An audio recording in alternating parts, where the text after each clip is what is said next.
우리가 지난주에 모였더니 생긴 일이라는 제목으로 함께 말씀을 나눴죠. 여러분, 그들이 모였을 때 어떤 일이 있었죠? 그들이 뭘 받았잖아요. 뭘 받았죠? 그죠? 그래, 다 소리는 내지 않아도 입으로 대답해 줬으니까 성령을 받았어요. 놀라운 그 은혜를 경험했던 사람들이 밖에 나가서 다 자기가 경험했던 그 은혜를 나누었죠. 오늘은 그렇게 나누었던 사람들 중 한 명에 대한 이야기예요. 이 사람은 누구보다 겁쟁이였어요. 예수님 옆에서 칼을 딱 뽑아 들고 내가 예수님을 지키겠습니다. 누가 예수님 괴롭히면 내가 다 막아줄게요 라고 했던 사람인데, 어려운 일이 닥치니까 칼을 버리고 예수님을 버리고 도망갔던 사람이에요. 사람들이 쫓아와서 너 예수님이랑 같이 있었지? 라고 물어보니까 아닌데요? 저 진짜 아닌데요? 이렇게 아니라고 부인하다가 마지막에는 예수님을 저주했던 사람이었어요. 그 사람이 누굴까요? 그렇죠. 베드로였어요. 여러분, 오늘 이 말씀의 주인공인 베드로는 겁쟁이 중에 겁쟁이였어요. 사람들 앞에 서서 부인하고 저주하고 도망치던 그 사람이 지금 사람들 앞에 서서 말씀을 전하기 시작해요. 먼저 이렇게 이야기를 해요. 지난주 우리가 나왔던 마지막 말씀에 보면 저들이 술을 먹고 취했다라고 사람들이 이야기했는데, 베드로가 이렇게 이야기해요. 우리 술 취하지 않았어. 우리가 이곳에 나와서 말할 수 있었던 건 바로 이 말씀 때문이야 라고 이야기를 해요. 이 말씀은 이스라엘 사람들이 가장 많이 외우고 가장 많이 잘 알고 있었던 말씀이에요. 그때 내가 내 영을 종들에게 부어주되 남자와 여자에게 모두 부어주겠다. 그러니까 여러분, 이렇게 말하는 거예요. 하나님께서 새로운 영, 성령을 부어주실 건데 어떤 특정한 사람, 어떻게 말 잘 듣는 사람, 잘생기고 예쁜 사람에게만 주는 게 아니라, 이스라엘에게만 주는 게 아니라 모든 사람들에게 다 주겠다. 그렇게 말씀하셨다. 그러니까 저 새로운 영이 우리 120명을 시작으로 여러분들에게도 흘러갈 것이다 라고 말하고 있는 거예요. 그러니까 우리가 모여서 기도했더니 하나님이 저 말씀처럼 우리에게 새로운 영을 부어주셨다. 그것처럼 너희들도 여호와 하나님의 이름을 부르기만 하면 우리처럼 될 수 있다 라고 당당하게 말을 하고 있어요. 여러분, 이건 우리도 마찬가지예요. 여러분, 아직 믿기지 않아도 우리가 여호와의 이름을 계속해서 부르기만 한다면 하나님이 약속하신 대로 저 새로운 영이 남자, 여자 모두에게 다 부어질 거예요. 이 베드로가 사람들 앞에 서서 설교를 하는데, 이 설교를 요약하자면 5가지예요. 첫째, 예수님이 어떤 분인지를 정확하게 알려줘요. 22절이에요. 이렇게 이야기를 해요. 예수님은 위에서부터 이 땅에 오셨다. 우리가 아는 그 하나님이 인간이 되어 이 땅에 오셨다. 너네 봤잖아. 예수님이 했던 놀라운 기적들을 다 봤잖아. 눈 먼 사람이 눈을 뜨고, 앉아있던 사람이 일어나서 걷고 뛰고, 아팠던 사람이 회복되는 그 놀라운 기적들을 다 봤잖아. 얘들아, 그 앞에 있던 사람들한테 이야기하는 거예요. 니네가 니네 눈으로 봤잖아. 들었잖아. 니네가 증인이잖아. 이렇게 이야기를 하고 있는 거예요. 어떻게 예수님이 그 놀라운 일을 하실 수 있었겠냐?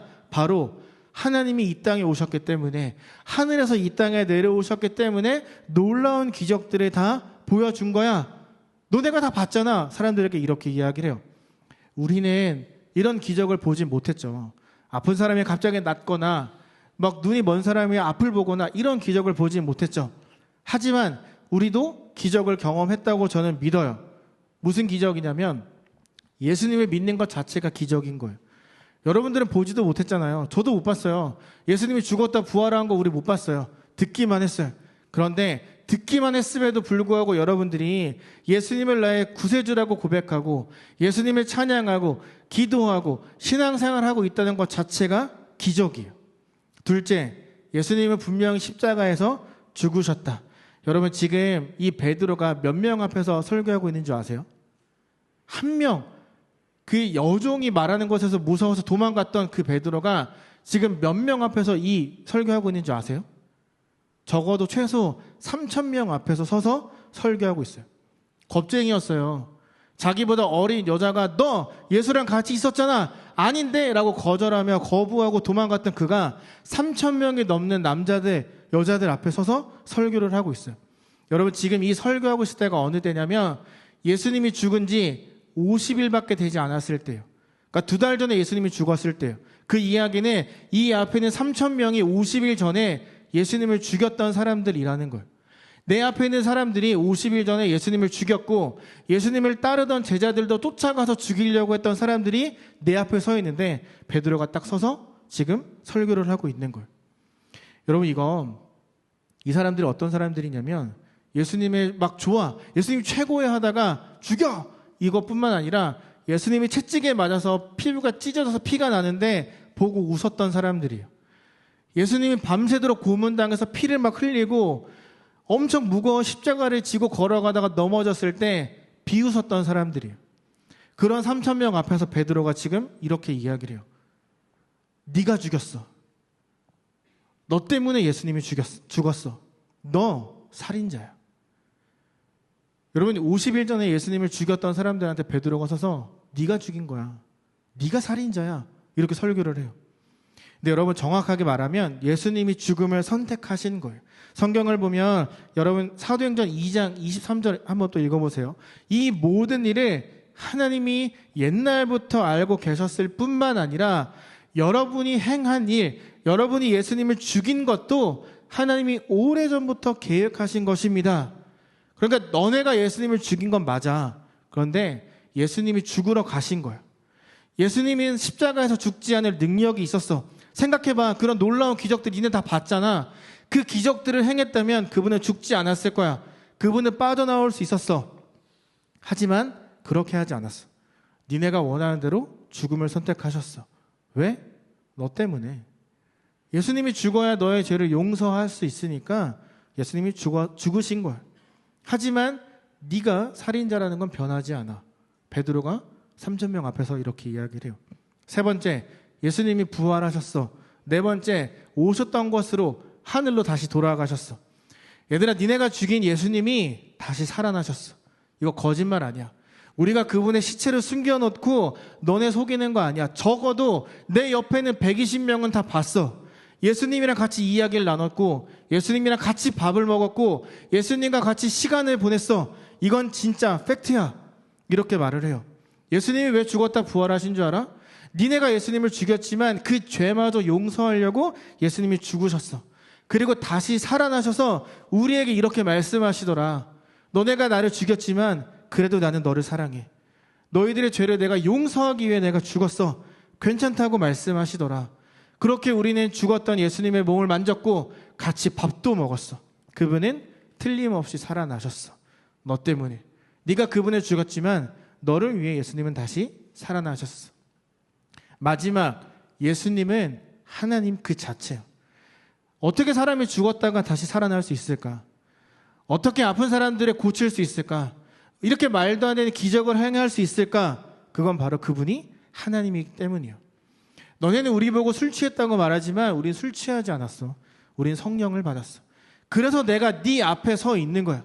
너네가 예수님을 죽였지만 내가 성령을 받았기 때문에 당당하게 이 앞에 서서 너희들에게 말씀을 전하고 있는 거야. 여러분, 베드로가 이렇게 당당하게 고백하고 있지만 이 앞에 있는 3천 명이 달려들어서 120명을 끌고 감옥에 넣을 수 있었어요. 죽일 수 있었어요. 근데 베드로가 당당하게 이렇게 이야기를 해요. 내가 오늘 여기서 죽을 수 있지만 그래도 나는 내가 경험한 이 은혜를 나누어야겠어. 내가 받은 이 성령을 나누지 않고 내가 버틸 수 없어. 내가 받은 성령 너네도 받기를 바래. 야, 너도 할 수 있어. 이렇게 말하고 있는 거예요. 여러분, 베드로가 나눈 이 설교 거의 팩폭 아니에요? 화려하지도 않아요. 재밌지도 않아요. 성경 그 자체를 쭉 이야기하면서 네가 죽였어 라고 사람들에게 말하고 있어요. 제가 말씀을 나누거나 어떤 훈련을 진행할 때 발견하게 된 사실이 있어요. 여러분들 뿐만 아니라 어느 교회든지 다 똑같은데 설교 내내 성경 이야기만 하잖아요. 그냥 성경만 이야기하잖아요. 그럼 열심히 듣다가 다들 눈이 풀려요. 분명히 나랑 눈을 마주치고 있는데 정신은 다른 데가 있어요. 그러다가 제가 성경의 이해를 돕기 위해 제 개인적인 이야기를 하거나 어떤 예화를 들잖아요. 그럼 갑자기 눈이 반짝반짝해져요. 성경 이야기는 지루해하다가 다른 이야기를 하면 막 눈을 반짝반짝 뜨고 쳐다보는 거예요. 그러다가 만약에 제가 설교 시간에 네가 죄인이야 라고 말하잖아요. 막 죄 막 이렇게 말하잖아요. 그럼 눈이 어떻게 되는 줄 아세요? 무서워져요. 네가 뭔데 나한테 죄인이라 그래? 너도 똑같이 죄인이잖아. 막 눈빛이 변해요. 베드로 설교가 딱 그랬어요. 성경 이야기밖에 안 해요. 그런데 여러분, 사람들이 반응해요. 성경 이야기하고 네가 죽였어라고 계속 긁고 또 긁고 파고 막 상처난 곳에다가 뜨거운 물을 붓고 계속 괴롭히고 있어요. 원래대로라면 이 3,000명에 달려들어서 베드로를 때렸어야 돼요. 돌을 던졌어야 돼요. 이 120명을 데리고 감옥에 들어가서 채찍으로 때렸어야 돼요. 예수님처럼 잔인하게 죽였어야 돼요. 그런데 그들이 그렇게 하지 않아요. 왜 그랬을까요?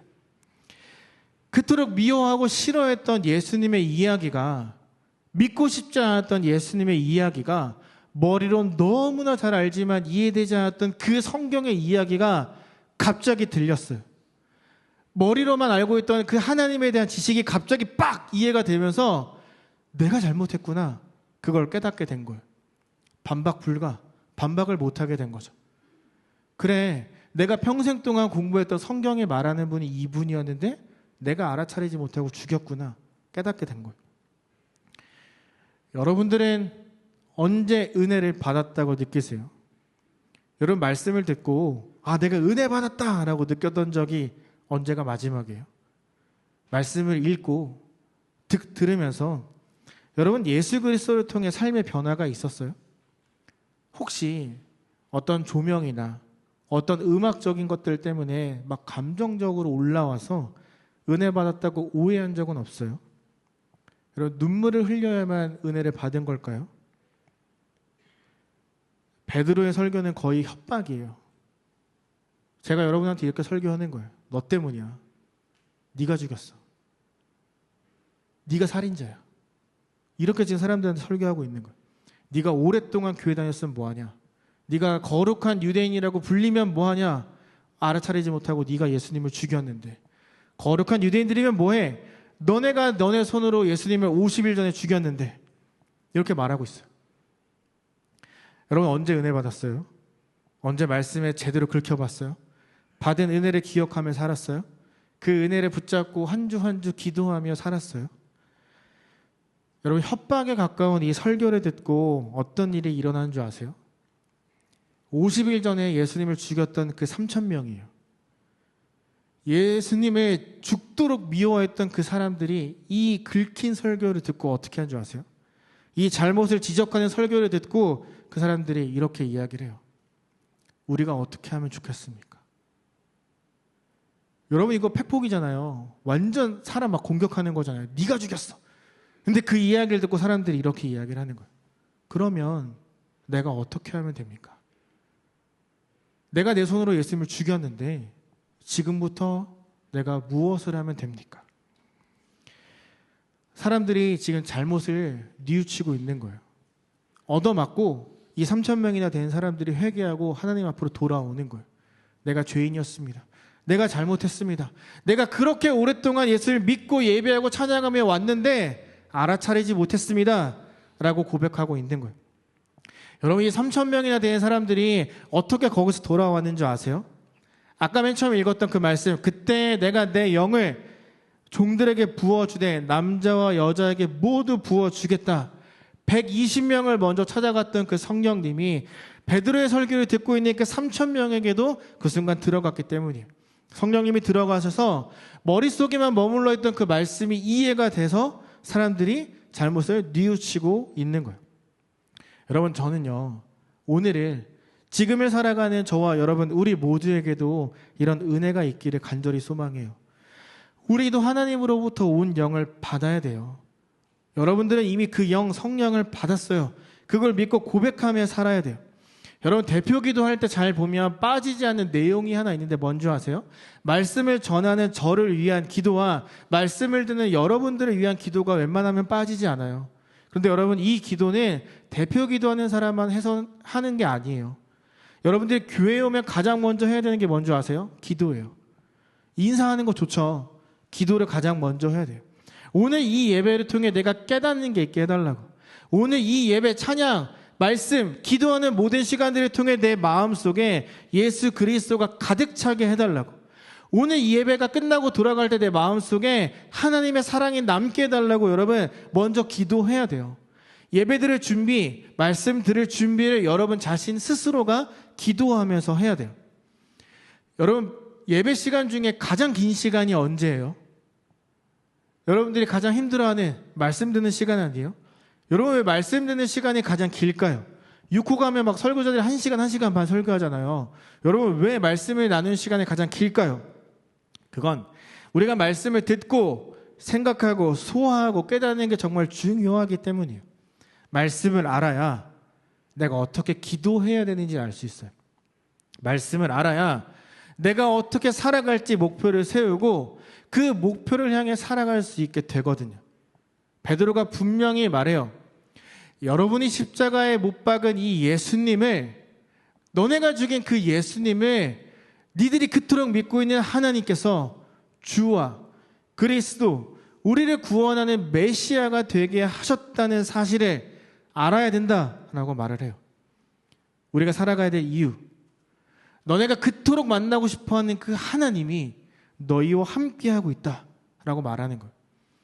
여러분, 2000년 전에 했던 이 베드로의 설교는 그 당시 예수님을 죽였던 사람들에게만 적용되는 말씀이 아니에요. 지금 이곳에서, 이 자리에서 예배하는 우리 모두에게도 똑같이 적용되는 말씀이에요. 여러분, 어떤 말씀을 듣기 원하세요? 설교 시간에 어떤 말씀을 듣기를 원하세요? 이 말씀을 들으면서 여러분 어떤 마음이 드세요? 아까 어떤 마음으로 서서 찬양하며 축복했어요? 유나가 선생님들에게 축복합시다. 그런데 선생님 여기 한 분밖에 없는데 앞에만 보고 다 이렇게 축복하더라고요. 잘 안 들렸을 수 있죠. 근데 여러분, 이 자리에 무슨 마음으로 와서 찬양하고 앉아서 말씀을 듣고 있어요? 여러분, 한 주 살아갈 때 이 말씀들이 기억나세요? 기억나라고 설교 1분씩 잘라가지고 계속 큐티한 양파카 올리잖아요. 여러분, 듣고 지나가세요? 아니면 뭐 1분 이렇게 길어 30초만 하지 뭐 이런 생각하세요? 말씀이 기억나세요? 3,000명이 어떻게 팩폭에 가까운 잔인한 설교를 듣고 돌아올 수 있었을까요? 베드로가 기가 막히게 설교를 잘해서? 요즘 제 동기 목사들 사이에 유행하는 게 하나 있어요. 그게 뭐냐면 챗 GPT한테 자신의 설교문을 보여주는 거예요. 그리고 100점 만점에 몇 점이야 라고 묻는 게 약간 유행처럼 번지고 있어요. 그리고 다들 다 상처받아요. 저는 작고 소중해서 연약해서 그런 거 안 하거든요. 근데 굳이 상처받을 거 내가 왜 하겠어? 베드로의 설교를 챗 GPT가 평가했다면 이렇게 했을 거예요. 굉장히 초보적이고 기초적인 설교다. 제 동기 중에 자기 입으로 설교를 굉장히 잘한다고 말하는 목사가 하나 있어요. 얘가 야, 내가 100점 만점 맞는 거 보여줄게 하고 챗 GPT한테 딱 보여줬어요. 몇 점 받았을까요? 47.3점을 받았어요. 아주 냉정하더라고요. 다시 말하지만 저 아니에요. 제 친구예요. 전 해본 적 없어요. 여러분, 어쩌면 베드로의 설교를 챗 GPT가 평가했다면 47점도 안 나왔을 거예요. 그만큼 굉장히 초보적이고 기초적이에요. 그냥 성경 이야기밖에 안 했거든요. 근데 여러분, 그 설교를 듣고 3,000명이 돌아왔어요. 베드로는 성경을 제대로 배운 사람이 아니에요. 성경에 대한 지식이 앞에 있는 3,000명보다도 못했던 사람이에요. 앞에 있던 경건한 유대인들보다도 어쩌면 못했던 사람이 베드로예요. 그런데 그 설교를 듣고 3,000명이 돌아왔어요. 베드로가 말을 기가 막히게 잘해서 사람들이 돌아왔던 게 아니에요. 베드로가 말할 때 베드로가 붙들고 있던 성령님이 사람들의 마음속에 다 들어갔기 때문에 가능했던 거예요. 하나님이 구약에 약속하셨어요. 모든 사람들에게 새로운 영을 부어주겠다고. 네가 잘못했어. 네가 죽였어. 네가 그렇게 살면 안 되지라고 말하는 협박에 가까운 설교를 들었음에도 사람들이 깨달을 수 있었던 이유, 성령님이 그 자리에 함께 하셨기 때문이에요. 여러분, 저는요, 이 은혜가 정말 우리 모두에게 매일매일 있었으면 좋겠어요. 그래서 좀 깨닫고 알고 나를 위해 죽으신 예수님을 위해 조금 더 노력하는 우리가 되었으면 해요. 어제 우리 12학년도 졸업식이 있었죠. 곧 자카르타를 떠나서 하나님이 준비하신 새로운 곳, 새로운 공동체로 갈 거예요. 모든 것이 새로운 도전일 올해, 얘들아, 너네들의 삶에 예수 그리스도가 꼭 있었으면 좋겠어. 이곳에서 만나 너희들이 기도했던, 여러분들이 기도하고 붙들었던, 받았던 그 은혜가 사라지지 않았으면 좋겠어요. 그곳에서도 성령님을 외면하지 않고 붙들고 살아가는 삶이 되었으면 해요. 아까 허집사님이 기도해 주셨던 것처럼 한국 가면 엄청나게 많은 유혹들이 찾아올 거예요. 특히 가족 없이 지내게 되면 혼자 지내게 되면 아주 많은 유혹들에 빠지게 되겠죠. 어쩌면 주일날 예배를 가기 싫어서 안 갈 수도 있을 거예요. 때론 혼자 외로움이 찾아와서 괴로울 때도 있을 거예요. 여러분 그때 포기하지 마세요. 잊지 마세요. 성령님이 그 자리에서 여러분과 함께하고 계세요. 그리고 우리들도 여러분들이 기억하며 기도하고 있을 거예요. 여기서 만났던 하나님, 누렸던 은혜를 스스로 잃어버리지 마세요. 예수님을 못 알아보고 50일 전에 죽였던 이 사람들의 모습처럼 돌아가지 마세요. 알겠죠? 학교 근처에 교회를 가세요. 모르면 저한테 말하세요. 리스트를 쫙 보내줄 테니까. 가세요. 어느 교회를 정했으면 말해주세요. 제가 거기 청년부에 연락할게요. 잘 적응하세요. 여러분 어디 있던지 간에 그곳에서 성령님을 찾기만 하면 분명히 여러분의 삶에 은혜가 있을 거예요. 신입생, 우리 모든 자유교회 남는 우리 모두도 마찬가지. 올 한 해 우리의 표어처럼 모이는 교회, 흩어지는 교회가 되기 위해 마음을 모을 수만 있다면 이렇게 행복해도 되나? 라는 생각이 여러분에게 계속 있을 거예요. 우리의 모두의 마음가짐이 정말 중요해요. 여러분 잘 생각해봐요. 베드로의 설교를 들었던 이 3,000명의 사람들은요, 은혜 받을 준비가 전혀 되어 있지 않던 사람들이에요. 내가 성령을 받게 될 거라고 기대도 하지 않았어요. 성령이 뭔지도 몰랐어요. 그래서 술 취했다고 말했던 사람들이에요.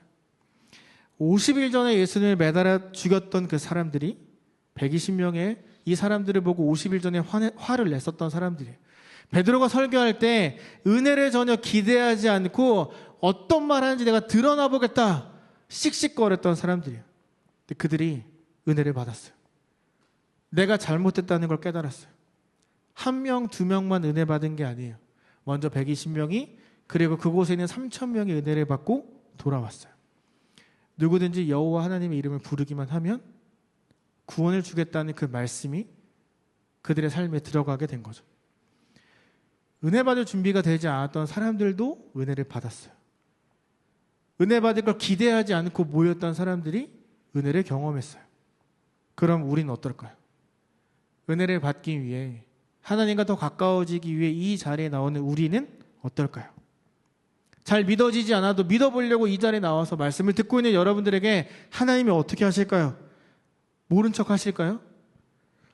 저는 은혜를 받을 준비가 되어 있지 않았음에도 은혜를 주셨다면 은혜 받으려고 온 우리에게는 더 큰 은혜를 주실 거라고 저는 믿어요. 3,000명이 놀라서 돌아왔던 그 은혜보다 더 큰 놀라운 축복과 은혜가 여러분과 함께 할 거라고 저는 믿어요. 우리 졸업하는 친구들은 자유교회가 한국으로 여러분들을 보내는 거라고 저는 생각해요. 예수님의 축복하며 보내고 저도 기억하며 기도할 거예요. 그곳에서 여러분 하나님 아는 사람들답게 살아주세요. 어떻게 보면 여러분들 자유교회 대표가 되는 거예요. 그리고 남는 우리 모두들 모이는 교회, 흩어지는 교회로 어디서나 은혜를 경험하며 살아가는 우리의 삶이 되기를 정말 간절히 바라며 기도하고 저는 있어요. 위클리 미션이에요. 여러분 은혜 받기를 사모하면서 먼저 큐티한 양파카를 보고 댓글을 남겨주시는 거예요. 우리 신입생 친구들은 아마 모르겠죠. 자, 핸드폰을 꺼내서 QR코드를 지금 스캔하세요. 네, 저거를 스캔하면 인스타그램 바로 연결이 될 거예요. 큐티한 양파카를 보고 댓글을 남기거나 혹은 스토리에 남기거나 셀방에 공유하면서 받았던 은혜를 기억하세요. 내가 은혜 받기를 원합니다. 내가 하나님과 더 가까워지기를 원합니다. 오늘 하루도 내가 성령님 안에 살아가기를 원합니다. 라는 마음을 담아 묵상하세요. 그리고 여러분 자유 인스타도 팔로우 하세요. 제가 지난주에 그랬잖아요. 사진 찍은 거 올려서 투표하겠다고. 하려고 했는데 생각해보니까 우리 신입생 친구들이 자유 인스타를 모를 것 같은 거예요. 그래서 오늘 이후에 각 셀별로 사진을 다 올려서 투표를 하고 가장 많은 투표가 나온 셀에게는 제가 다음 주에 꼭 시상을 하겠습니다. 여러분 은혜 받을 준비가 되어 있지 않았던 사람들에게도 하나님이 기억하셔서 은혜를 주셨어요. 은혜 받기를 원하고 준비한다면 더 큰 은혜가 여러분들에게 반드시 분명히 있을 거예요. 여러분 성령님으로 인해서 겁쟁이였던 베드로가 일어서서 당당하게 자신의 신앙을 고백했어요. 그랬더니 3,000명이 하나님 앞으로 돌아왔어요. 저는 이 은혜가 우리 모두에게 있기를 소망해요. 여러분의 삶 속에서 예수님을 드러내고 증명하며 살아가는 그 놀라운 삶이 우리 가운데 있기를 원해요. 그래서 여러분들을 통해 많은 사람들이 하나님을 알고 하나님을 믿고 돌아오는 놀라운 은혜가 있는 올 한 해의 삶이 되기를 간절히 소망하며 예수님의 이름으로 축복합니다.